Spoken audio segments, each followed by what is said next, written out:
Jamen, så har vi vores grundstammer her, som vi fik i februar måned.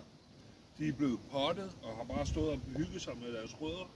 Nu skal de podes, og vi klipper dem af sådan her. Husk at smide det der væk.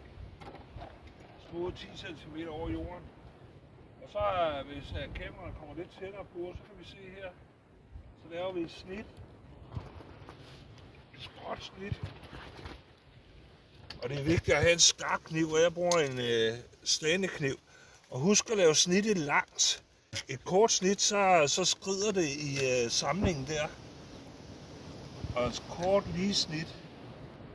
Så har vi vores podekvæste her, som er rød aroma her. Vi klipper en 10 cm af. Så har vi vores varme voks. Dypper lige enden.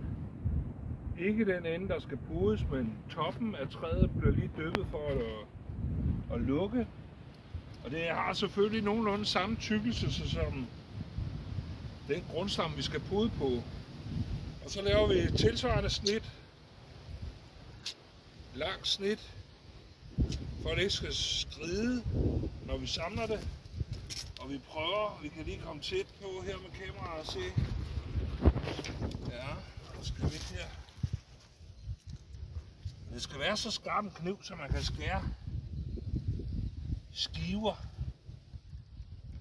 uden problemer. Så derfor er det bedst at bruge en standekniv efter min mening, eller sådan en med udskifteligt blad. Der har vi virkelig altid en skarp kniv. Man kan få podekniv, men de skal være sindssygt skarpe hele tiden. Der er det altså nemmere. Og vi får selvfølgelig bark.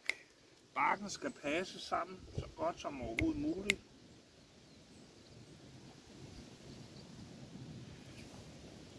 Og det kan godt lige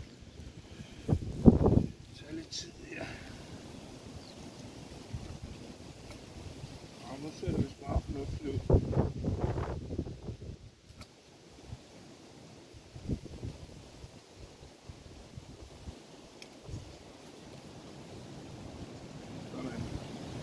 Elastikker.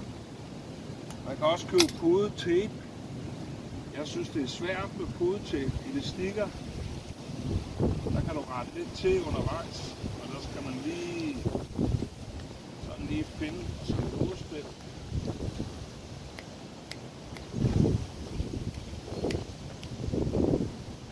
Det med elastikker her, så kan man lige stå og rette lidt til. Barken kommer til at matche,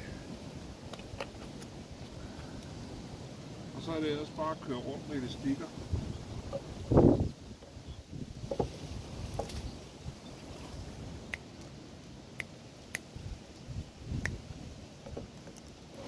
Ja, bare stop.